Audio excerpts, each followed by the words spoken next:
Merhaba arkadaşlar. Hatırlarsanız dün de söylemiştim ki size bugün için tüylerinizi ürpertecek ve size gelecek bir hikaye paylaşacağımı söylemiştim. Bu seferki hikayem bir konsept hikayesi olacak. Karşınızda böyle farklı bir video görsel çıkacak, arkasında da arka planda hikaye oynatacak. Hikayemin ismi Karanlığa Saklananlar. İyi seyirler dilerim.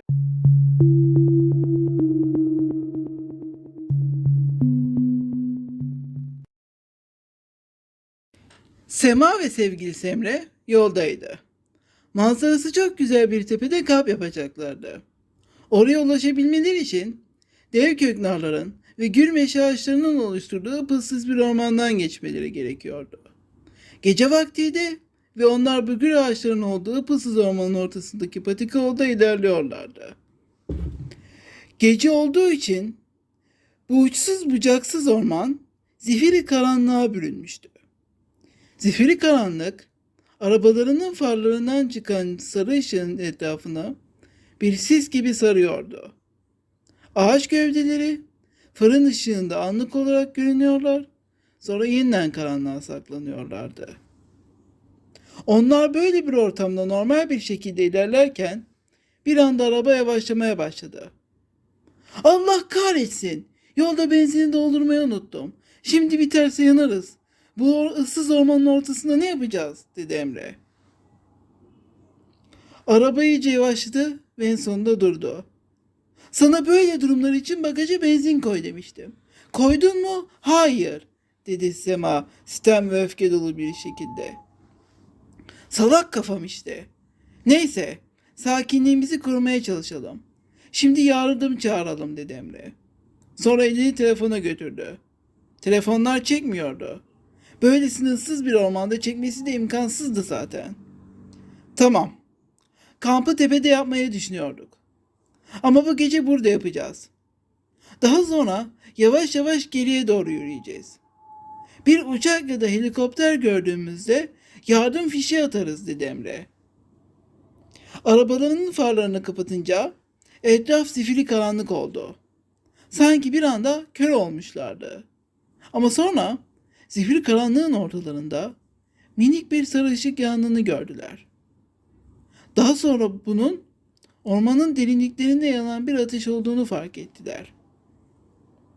Muhtemelen kampçılar var orada. Belki bize yardım edebilirler. Hadi oraya gidelim dedi Emre. Hayır hayır. Ya onlar üç harfliyse dedi Şeyma. Saçmalama be kızım.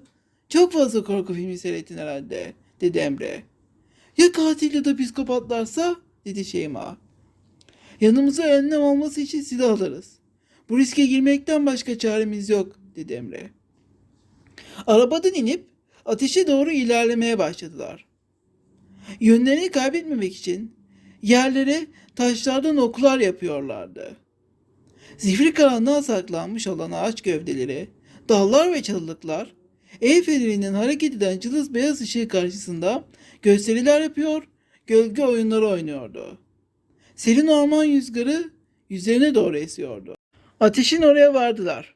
Gerçekten de kamp ateşiydi. Etrafı ateş yayılmasın diye taşlarla çevrelenmişti. Ama ateşin etrafında kimse yoktu. Bir yere gitmişlerdir. Gelirler dedi Emre. Saatlerce ateşin başında beklediler. Kimse gelmedi.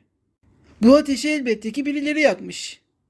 Belki bir vahşi hayvan tarafından öldürülmüş olabilirler. Her neyse, burada daha fazla bekleyemeyiz. Ateşi söndürelim, arabamıza geri dönelim ve geceyi arabamızda geçirelim, dedi Emre. Ateşi söndürdüler, sonra el fenerlerini yaktılar.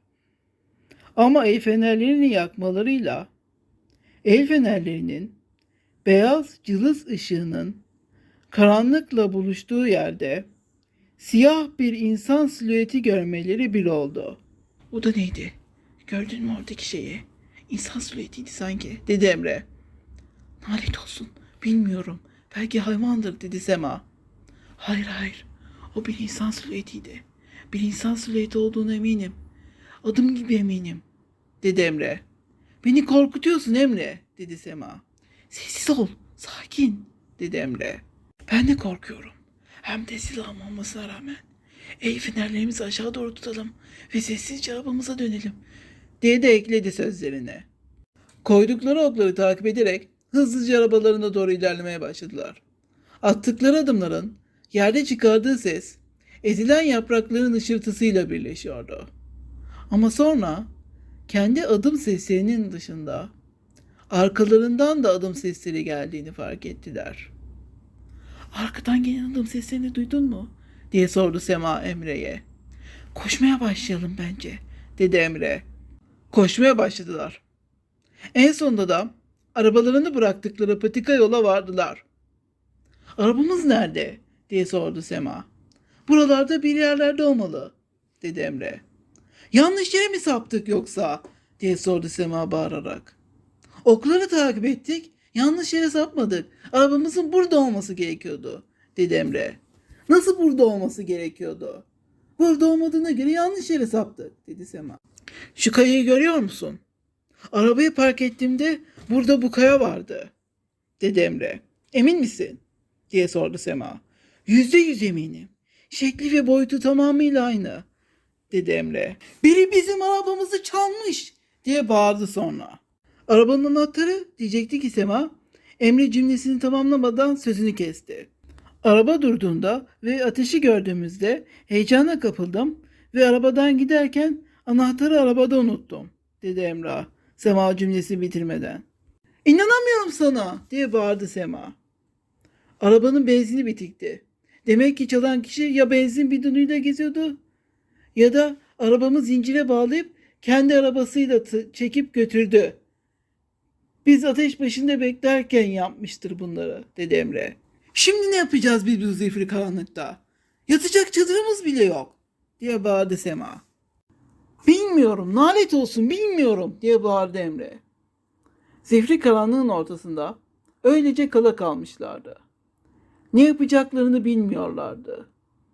Belki ıssız olduğunu düşündükleri bu ormanda zifiri karanlığa saklanmış birden fazla kişi vardı ve belki de gözleniyorlardı. Birdenbire zifiri karanlığın ortasından gelen ve sesi gittikçe artan adım sesleri duymaya başladılar. Feneri sesin geldiği yöne doğrulttuklarında karşılarında elinde balta olan, siyahlar içerisine giyinmiş, gece görüş tribünü takmış bir adam çıktı. Emre cebinden silahı çıkartıp adama doğrulttu ve tetiğe bastı. Tak diye bir silah sesi duymaya bekliyorlardı. Ama çıkan ses cılız bir sesten ibaretti. Silahında mermi yoktu. Sonra da ormanın derinliklerine doğru koşmaya başladılar. Baltalı adamın da onların arkasında koştuğunu duyabiliyorlardı. Bazı adamın nefesini boyunlarında hissediyorlardı. Koşarken tuttukları fenerden çıkan ışık bir sağa bir sola dans ediyordu. Zor da olsa gözden kaybolmayı başardılar. Feneri etrafa doğrulttuklarında hiçbir hareketlilik olmadığı gibi ses de yoktu. Belki de bir yerlerde saklanıp onları gözetliyordu. Şimdi ne yapacağız diye sordu Sema. Yapabileceğimiz tek bir şey var. Biz güneyden kuzeye doğru ilerliyorduk. Ağaç gövdelerinin yosunlu tarafının zıttına saklanarak ve yavaş yavaş ilerlersek en yakın yerleşim yerine ulaşabiliriz, dedi Emre. Ama bu günlerimiz alabilir, dedi Sema. Bu gece yürüyerek sabahlayalım. Sabah olunca dinleneceğimiz bir barınak yapar, sonra yola devam ederiz, dedi Emre. Sessizce yürürken karşılarında bir ev belirdi. Evet, bu ıpıssız ormanda Kaan'la saklanmış bir ev vardı. Başlarda bu ıssız ormanın ortasında ev görmeleri onları şaşkına uğrattı ve hayal gördüklerini düşündüler. Ama gerçekten de ağaçların arasında bir ev gülümsüyordu onlara. Harabe ve derme çatmaydı. Buruş buruş olmuş tahtaları, gecenin karanlığı ve el fenerlerinin beyaz ışığıyla birleşerek siyaha yakın tonlar yaratıyordu. Muhtemelen terk edilmiş bir ev. Geceyi içeride geçirip ertesi sabah yola çıkarız, dedi Emre. Ya bu ev o baltalı adamın evi ise, dedi Sema. Evi görmüyor musun? Camları kırık, her tarafını örümcek ağ sarmış. Burada eşek bile yaşamak istemez. Ama bu gece için bizim için idare eder, dedi Emre. Evin yamuk kapısını gıcırtadarak açtılar. İçerisi ormandan da daha zifiri karanlıktı. Ama bir anda içeride ışıklar yanınca Sema geçici bir şok yaşadı. Zifiri karanlığa saklanmış bir kalabalık karşısında belirlemişti. Bunların hepsi arkadaşlarıydı. İyi ki doğdun Sema diye bağırmaya başladılar bir anda. Ortada dev bir pasta vardı. Bir de karşısında bir elinde beyaz yüz maskesi, bir elinde gece dürbünü ve balta olan arkadaşı Fatih vardı. Ona bakıyor ve gülümsüyordu. Her şey planlamışlardı. Ve Emre de bu planın farkındaydı. Her şey bir doğum günü şakasından ibaretti. Hikayemi dinlediğiniz için çok teşekkür ederim arkadaşlar. Yeni gelecek olan hikaye ve videolardan ilk haberdar olmak için kanalıma abone olmayı ve bildirim zilini açmayı unutmayın. Sağlıcakla kalın.